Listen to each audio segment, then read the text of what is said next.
One Punch Man, chapter 110. So as usual, a great chapter this week coming from one of Murata. But this reminded me more so of like a One Piece chapter. It's kind of like a meal comprised of appetizers that just leaves you starving for the main course that you're not going to get until next chapter. But it's fine. Let's get into it. So it's opening up with the conclusion between the fight of Atomic Samurai's disciples and Devil Longhair, and to much surprise, they were able to pull this one out. They were able to legitimately defeat a demon monster, which is pretty impressive for 3 A-class heroes, because you have to remember that the Hero Association on their like comparative scale regulate like 1 demon to 10 A-class heroes. So we're seeing like the top 3 A-class heroes with E-Iron, Bushido, Okama Itachi, the disciples of Atomic Samurai, are able to just overcome a demon on their own. Although it seems like this is a very high difficulty for them, regardless, still very impressive.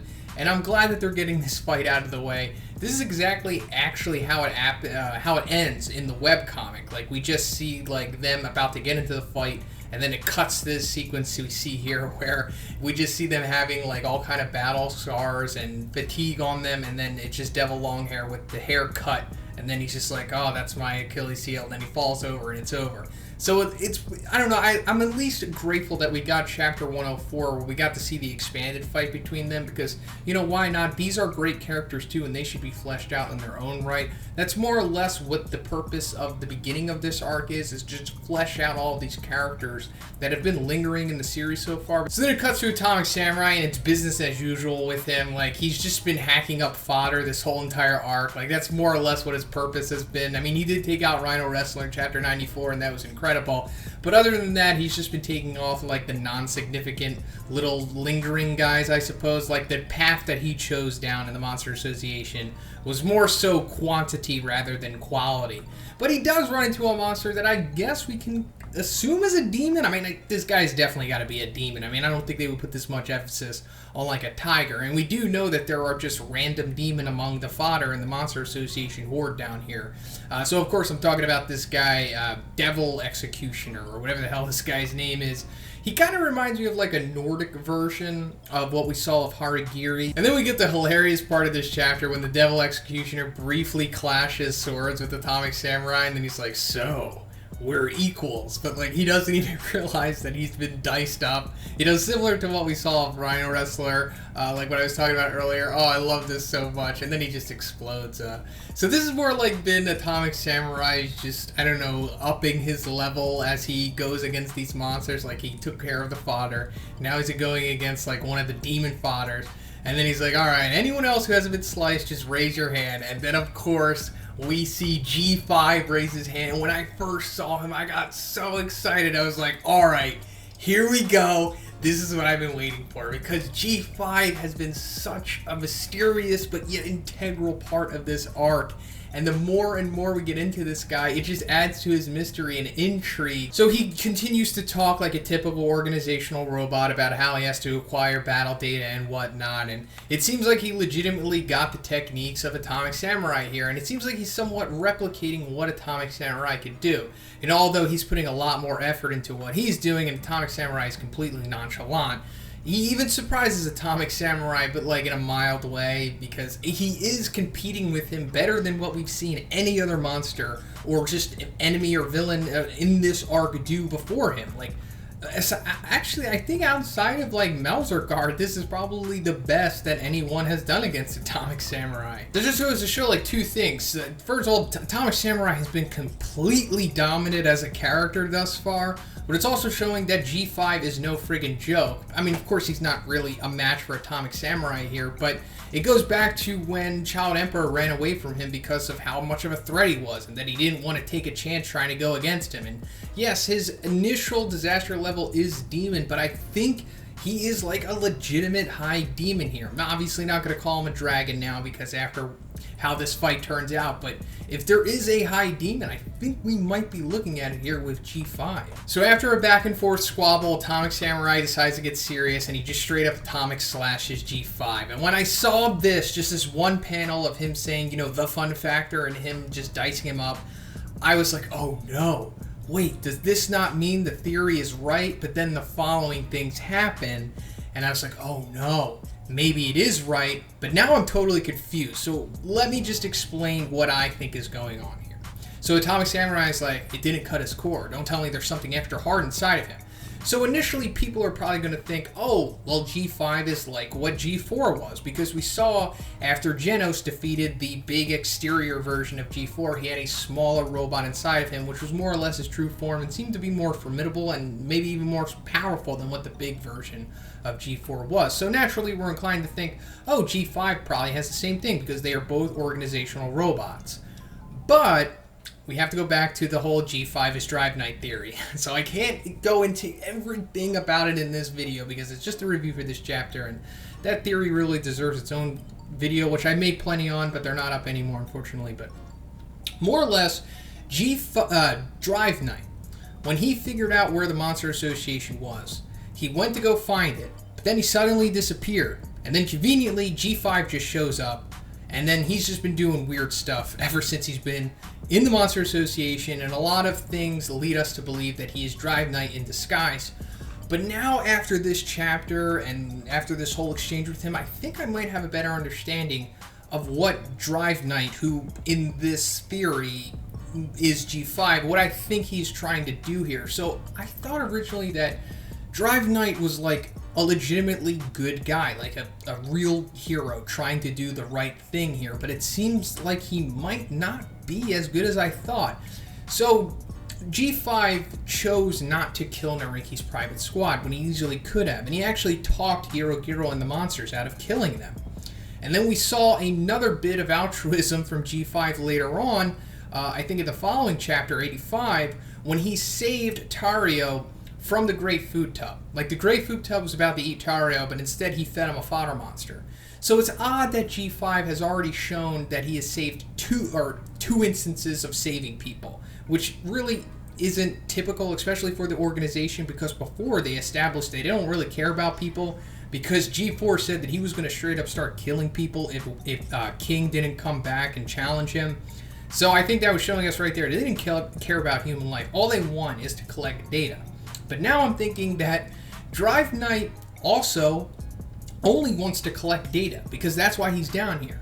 We saw that he was collecting data on Metal Knight. That seems like his big motive for coming down in the Monster Association is to collect the drone that, or whatever data he can get from it, the drone of Metal Knight that went down into the Monster Association, after he clamped on to Elder Centipede and got wrecked by Orochi, and we saw that he was, whatever he was doing, he like recollected all the remains and tried to reconstruct them, and he was also taking data from him and whatnot back in chapter 96. So I guess he also figured, hey, while I'm down here and I know that the S-Class are having their own strike team down here, I might as well collect data on them as well, because that's what he's doing. So I assume that Drive Knight is eventually going to try to take down the S-Class heroes, or he sees them as a potential threat along with Metal Knight. And if you're thinking like, well, why hasn't Drive Knight revealed himself to the heroes yet? And I'm assuming that he doesn't want them to know. He doesn't want them to know that he's down there, because what he is doing is off the books.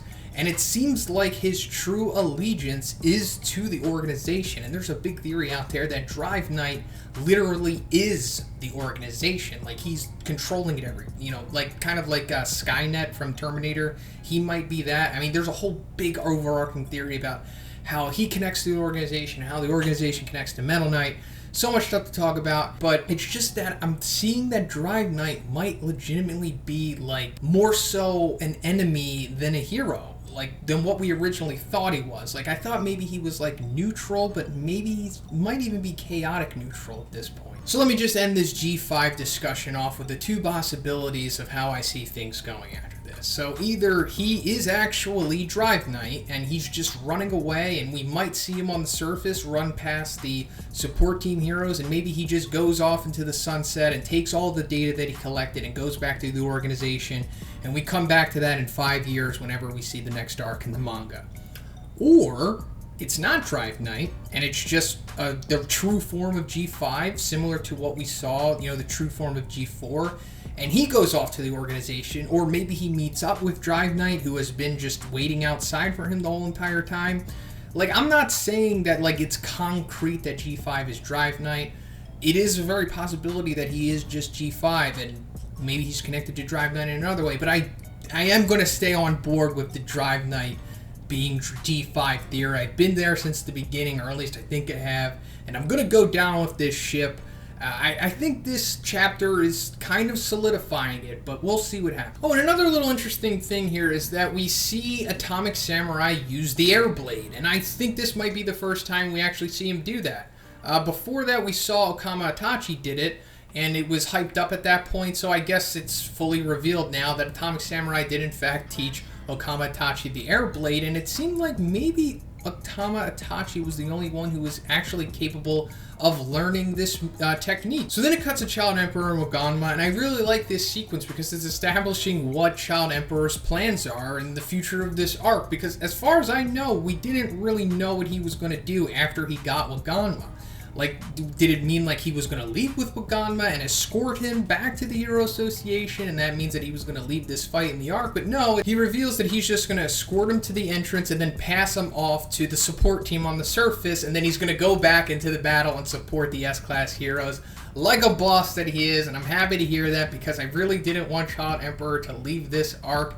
I'm glad that he's going to come back because all of these S-Class heroes can really use all the help they can get, which is exactly what he says. Because he's like, look, dude, you saw me fight Phoenix Man, and he wasn't even the tip of the iceberg here, so yeah. But this last panel of Waganma seems a little odd to me. Maybe I'm reading a little too much into it, but it just seems like it's a little too easy for them to get Waganma out of here. I'm talking about the last panel when it looks like he's at the entrance, and he's like, oh, well, I'm safe at last. Because this was like the Monster Association's main leverage, you know, having Waganma, and obviously the S-Class heroes aren't going to leave once Waganma has left, but it just seems like he's leaving a little too easily. So there might be like a monster or something waiting for them here to encounter them so that Waganma has to stay in the Monster Association. You know, like I said, maybe I'm reading a little too into it, but it just seems a little too easy here. And I think it's odd that they're cutting off right before Waganma does actually leave the Monster Association. But, you know, I guess we'll see what happens. But then, of course, we come to the massive part of this chapter, and it is the reveal of Black S finally joining this battle. And Black S has probably been the most hyped up executive at this point. I mean, at least from the narrative standpoint, because he's the one that has had the most focus and the most dialogue outside of the ones who have already died. So now that we're seeing him, like, actually getting his hands dirty, it's super exciting. And the way that this plays out, like him chasing Tario and the reveal of his disaster level, which we already knew was Dragon because it established that all the executives were dragons way back in, I think, chapter 90 or 91. No, I think it was 89, actually. But yeah, of course he's trying to kill Tario, but it's also showing us that, like, Tario's still alive, guys. Like, Waganma left him high and dry before, like, when he told Child Emperor that he was the only kid down there, which, you know, we can't forget about that. Waganma's a scumbag. He sold out Tario there. He left him, like, literally for dead. So we can't forget about that, and this might lead to Waganma getting his comeuppance, because he did, you know, Tario so dirty. But then we come to the end of the chapter, and we see that Atomic Samurai is encountering Black S. So here we go again, baby. We're getting into the next big fight of this arc. You know, first we had Flashy Flash and the ninjas, and then we had a Child Emperor and Phoenix Man, but now we have a full-fledged executive. Not executive candidates, not pseudo-executives, Black S going against Atomic Samurai. And I can tell you right now that aside from Melzergard, on paper, this is easily the toughest and most powerful monster that Atomic Samurai has faced in the series so far. And Black S is already able to dodge Atomic Samurai's initial attack. And he even gets a compliment from Atomic Samurai. It's like, ho, you're a swift one. So I think it's establishing that he's fast enough to already compete with Atomic Samurai, being caught off guard by him. So he's no chump. We still don't know what he is about yet. We still don't know his abilities, but we do see that he is agile, and as Atomic Samurai says, swift. So I really hope they don't beat around the bush, and I just hope the next chapter is just Atomic Samurai versus Black S, because this fight is going to be epic, and I just can't wait to see it. But please let me know what you think about this chapter. Let me know where you think things are headed with G5 and Waganma. And if you liked the video, please give it a like. I also have a merch store powered by Beautiful Halo. It has some sweet anime and battle anime gear on there. Won't make you look like a weeb. Link is in the description. I also have a Patreon. It gives you access to a weekly Q&A video. And if you haven't already, please subscribe as well. Have a great day, everyone. I'll see you in the next one.